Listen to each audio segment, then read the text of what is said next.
Jerry और उसके दोस्तों को पता चल जाता है। उन्हें पता चलता है कि मेडेस्को कैलिफोर्निया की तरफ बढ़ रहा है। वो इसकी खबर जल्दी से सोल्जर्स को दे देते हैं और फिर सूजन को दिखाया जाता है जहां वो टीवी पर अपने होने वाले पति का शो टीवी पर देख रही होती है। और आज इन दोनों की शादी होने वाली होती है और शादी के बाद सूजन और डायरेक पेरिस जाने वाले होते हैं, इसलिए सूजन बहुत खुश होती है। पर तभी डायरेक उसे बताता है कि हम पेरिस नहीं जा रहे, हम फ्रिजनो जा रहे हैं। ये बात सुनकर सूजन बहुत परेशान हो जाती है, पर वो डायरेक से बहुत प्यार करती है, इसलिए वो अपने पेरिस जाने के सपने को छोड़कर फ्रिजनो जाने के लिए तैयार हो जाती है और फिर डायरेक वहाँ से चला जाता है। पर तभी सूजन को एक आवाज़ सुनाई देती है और वो देखती है कि उसकी तरफ कोई चीज़ आगे बढ़ रही है और ये वही स्टोन होता है जो आकर सूजन के ऊपर गिर जाता है। और वहाँ सूजन की मॉम उसे ढूंढ रही होती है और तभी उन्हें सूजन दिख जाती है। बेचारी सूजन पूरी तरह से कीचड़ में लथपथ होती है।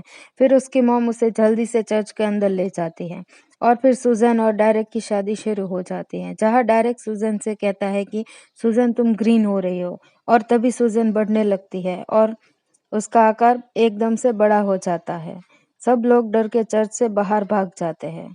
बेचारी सूजन उसको कुछ भी समझ नहीं आता है कि आखिर उसके साथ ये हो क्या रहा है। और तभी उससे सोल्जर्स पकड़ लेते हैं और वो उसे बेहोशी का इंजेक्शन लगा देते हैं, जिससे सूजन नीचे गिर जाती है और वो लोग उसे बांध देते हैं। और जब बेचारी सूजन को होश आता है तो वो खुद को एक अजीबोगरीब जगह पे पाती है। सूजन ये देखकर बहुत घबरा जाती है। उसके बाद उसे एक बड़े से कमरे में लाया जाता है जहाँ उसके लिए खाना दिया जाता है। पर तभी वहाँ एक अजीब सा कॉकरोच आ जाता है। सूजन उसे देखकर बहुत डर जाती है और वो उसे मारने लगती है और तभी वहाँ एक और जेली जैसा दिखने वाला जीव आ जाता है। उन दोनों को बात करता देखकर तो सूजन के होश उड़ जाते हैं, लेकिन तभी वहाँ एक और अजीब सी चीज आ जाती है। ये सब एक तरह के मॉन्स्टर्स होते हैं। सूजन तो उन्हें देखकर हक्की बक्की रह जाती है। बेचारी सूजन को लगता है कि ये सब सच नहीं है, ये सब उसकी शादी की घबराहट की वजह से हो रहा है। और फिर क्या था, वहाँ एक और मॉन्स्टर्स आ जाता है जिसे देखकर सूजन की तो सिट्टी पिट्टी गुल हो जाती है, क्योंकि वो बहुत बड़ा होता है। और तभी वहाँ जनरल मॉन्गर आ जाता है जो कि सभी मॉन्स्टर्स को उनकी केज में जाने को कहता है और वो सूजन को अपने साथ बाहर ले आता है, जहाँ वो उसे बताता है कि ये आम इंसान मॉन्स्टर्स की तरह को नहीं समझ सकते, इसलिए मॉन्स्टर्स को इस साइकिल टीम में बंद करके रखा जाता है। जिस पर सूजन कहती है कि मैं मॉन्स्टर नहीं हूँ, मैं यहाँ कब तक रहूंगी। तब जनरल कहते हैं कि अब तो तुम यहीं रहोगी। और फिर वो उन सभी मॉन्स्टर से मिलवाता है जो बेचारे अपने अपने रूम्स में बंद होते हैं और वो सूजन को भी वैसे ही एक रूम्स में बंद करके रख देते हैं, जिससे बेचारी सूजन बहुत उदास हो जाती है। वहीं अब प्लेनेट में एक यूएफओ को दिखाया जाता है जिसमें एक अजीब सा एलियन होता है। जहां उसे पता चलता है कि स्टोन पृथ्वी पर है, उसे अपने पास लाने के लिए एलियन रोबोट को पृथ्वी पर भेजता है, क्योंकि स्टोन बहुत शक्तिशाली है और वो एलियन उसे पाना चाहता है। और फिर अमेरिका के प्रेसिडेंट उस रोबोट से मिलने पहुंच जाते हैं, क्योंकि उन्हें लगता है कि बातचीत से मामला निपटाया जा सकता है। वो रोबोट के पास आ जाते हैं, पर वो रोबोट उन पर हमला कर देता है। किसी तरह से प्रेसिडेंट वहां से बच जाते हैं और सोल्जर्स रोबोट पर हमला शुरू कर देते हैं, पर उनका गोला बारूद भी उस रोबोट का कुछ नहीं कर बिगाड़ पाता। उसके सामने तो मिसाइल्स भी फेल हो जाती है, जिस वजह से सब पीछे हट जाते हैं और वहां से निकल जाते हैं, जिसके बाद एक स्पेशल मीटिंग रखी जाती है। आखिरकार कैसे उस रोबोट को काबू किया जाए। सब अलग अलग सुझाव देने लगते हैं, जिससे प्रेसिडेंट बहुत परेशान हो जाते हैं। वो कहते हैं कि कुछ भी करो, पर इस रोबोट को रोको फटाफट। और तभी वहां जनरल मॉन्गर आ जाते हैं। वो उनसे कहते हैं कि मेरे पास एक धांसू आइडिया है, हमारे रोजाना के हथियार उसका कुछ नहीं बिगाड़ पाएंगे। ये सच में एक मुसीबत की घड़ी है, जबरदस्त पावर चाहिए, इसलिए हमें चाहिए मॉन्स्टर्स।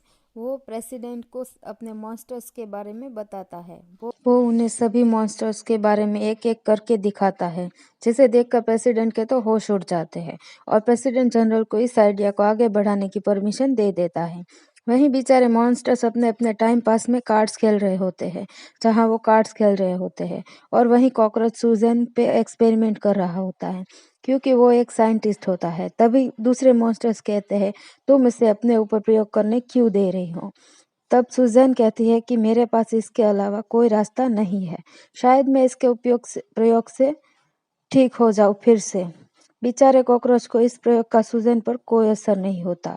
सुजैन कहती है कि कोई बात नहीं, कल फिर से कोशिश करेंगे। जिस पर मछली मॉन्स्टर कहता है कि तुम समझ क्यों नहीं रही हो, यहाँ से कभी कोई बाहर नहीं जा सकता। तभी जनरल वहां आ जाते हैं और कहते हैं कि तुम सब बाहर जा रहे हो। वो उन्हें लेकर बाहर आ जाता है। जनरल उन्हें रोबोट से लड़ने को कहता है, जिसके बदले में वो उन्हें आज़ाद करने की बात कहता है, जिससे वो सब खुश हो जाते हैं और अपने मिशन के लिए निकल पड़ते हैं। और वहाँ वो सोल्जर्स पूरे शहर को खाली कर देते हैं। और फिर सुजैन और उसके साथी भी वहां पहुंच जाते हैं, जहां सुजैन इतने बड़े रोबोट को देखकर घबरा जाती है। वो अपने साथियों से कहती है कि मैं इससे लड़ नहीं सकती, जिस पर कॉकरोच कहता है कि तुम गलियों में जाके छिप जाओ। और सुजैन वहां से चली जाती है और उसके साथी पूरे जोश में आगे बढ़ते हैं, पर वो भी उसे देखकर डर जाते हैं, क्योंकि वो बहुत बड़ा होता है। और वहां बेचारी सुजैन बिल्डिंग के पीछे छिपी होती है, पर तभी वहां रोबोट आ जाता है और उससे रोबोट को पता चल जाता है कि स्टोन सुजैन के पास है, जिसके बाद वो सुजैन पर हमला शुरू कर देता है। बेचारी सुजैन उससे बचकर यहाँ वहाँ भागने लगती है, पर वो रोबोट उसका पीछा नहीं छोड़ता।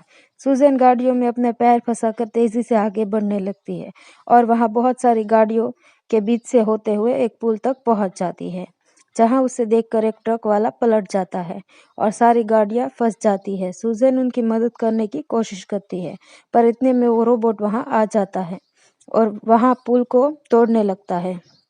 और तभी वहां सुजैन के साथी भी पहुंच जाते हैं, पर वो रोबोट सुजैन को पकड़ लेता है। लेकिन सुजैन बहुत ताकतवर होती है, वो उस रोबोट को रोक लेती है। उसके साथी भी उसे लेकर चौंक जाते हैं। सुजैन और जेली की जान भी बचाते हैं और फिर आखिरकार उसके बाद सुजैन उसे रोबोट को नीचे गिराकर खत्म कर देती है और वो और उसके साथी बच जाते हैं। इस बात